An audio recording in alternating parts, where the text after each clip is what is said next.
you doing, Dave? Long time no see. Joe, it's good to see you again. It's great to see you. So, Dave, your story, probably one of the most interesting stories a foreign affair has ever experienced. For many years, even with my wife, we would look at a foreign affairs website just to see these people from all over the world that are willing to change their life. She didn't get jealous? No, she used to tell me, "Oh, come look at this one." It was great. Mm-hmm. And then you're seeing other lands and where people live and such. Back when I was young, you weren't allowed to look at Soviet area. Yeah. So it was interesting for us both.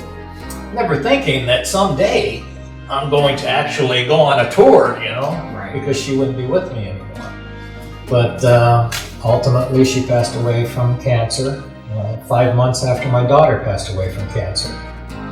So I, to put it mildly, was pretty devastated. I didn't want to do anything. I remember telling my children that I'm going to move into the basement of the 3-flat that I owned, and I'll call them every Saturday, and if one Saturday I don't call them, call the police to come and check on me because I'm gone. And I really just didn't care anymore.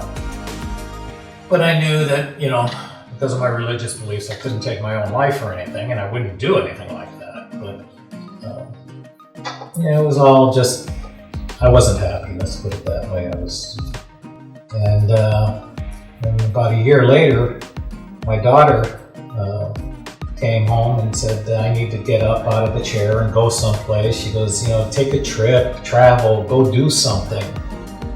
She jokingly said, "If nothing else, it'll get you out of that robe and I can wash it for you finally, But I started thinking that my wife and I used to go on trips. We used to take cruises. I don't want to do any of that because I'll be surrounded by other couples and I'd just be devastated because I'm alone. I don't want to go on a tour to Europe because I'm with other couples and I'd be devastated. So what can I do? And I remembered loveme.com. And I got on it and I said, there's a tour coming up. It'll be nothing but single guys. So I'll feel right at home. I get to go to a country. I don't have to meet women. I could just go to travel and be a tourist. And at the same time, maybe, interact with some people again. To coin a phrase, get out there. Mm-hmm. So, and I do remember you on the first day telling me that you're not ready to date. Yeah, absolutely. And so we set up something for you just to see. I just wanted to see. Helen took me around and showed me the center in Kiev, and Helen and Ole both, who work for AFA, were very helpful and understanding. But they did try to get me to. We know a couple of nice girls. Maybe you want to meet with them and such. And I said, okay, what the heck, But then came the night of the social. But anyway, I'm getting ahead of myself. So ultimately, I looked at the site. I saw there was a tour coming up and said, why not? I booked the tour right away, joined the site, booked the tour, and it was great. The way a foreign affair handles everything, the setups and such, the schedules and everything was exactly what I needed, what I wanted to look for. I really felt at home. I felt comfortable. And then we came to social in Kiev. Mm-hmm. I walked into the club and there was this woman sitting at the corner of a booth, at the corner of a dance floor in the booth, sitting on the end.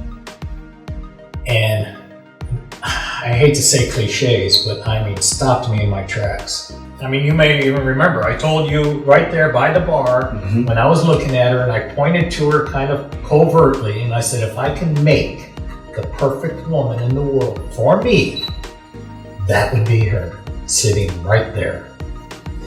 And ultimately, between glances back and forth, because every time she would look my way, I would look away, Mm-hmm. And every time she would look away, I would look at her. And then one time, our eyes met, and she smiled at me, and I even beat the interpreter over there to talk to her.